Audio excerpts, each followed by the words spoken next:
Hello বন্ধুরা, কেমন আছেন? আশা করছি ভালো আছেন। আজকের আমার রেসিপি উপরে লেখাটা দেখে অবশ্যই বুঝতে পারছেন।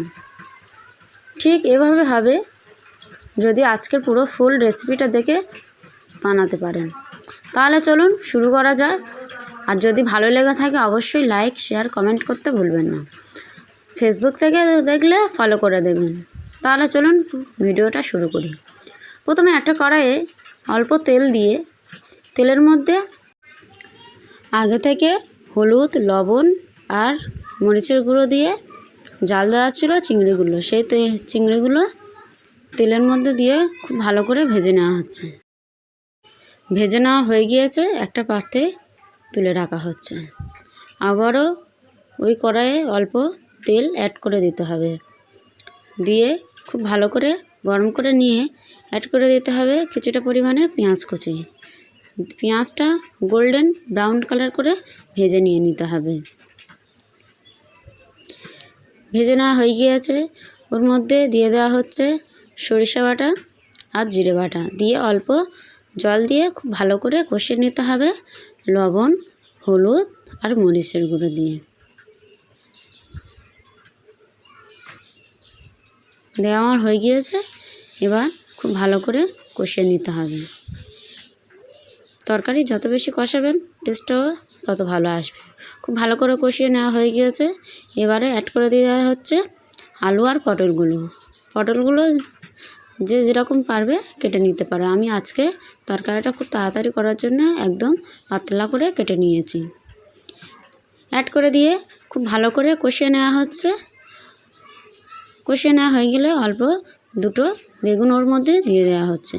কেউ না চাইলে দিতে নাও পারেন। বেগুন আর পটল খুব ভালো করে কষিয়ে নেওয়া হচ্ছে অল্প জল দিয়ে। খুব ভালো করে কষিয়ে নেওয়া হয়ে গিয়েছে, ওর মধ্যে অ্যাড করে দেওয়া হচ্ছে কিছুটা পরিমাণে টমেটো কুচি আর আগে থেকে ভেজে রাখা চিংড়িগুলো ওর মধ্যে দিয়ে খুব ভালো করে কষিয়ে নিতে হবে একসাথে সবগুলো।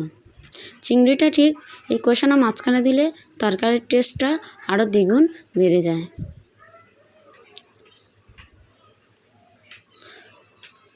অল্প জল দিয়ে খুব ভালো করে কষিয়ে নেওয়া হচ্ছে।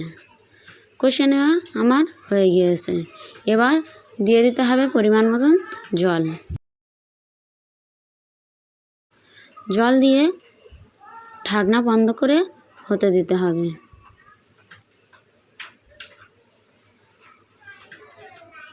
ঠিক হয়ে আসার সময় অ্যাড করে দিতে হবে কিছুটা পরিমাণ ধনিয়া পাতার কুচি আর উপর থেকে জিরে, মরিচ, ধনিয়ার গুঁড়ো।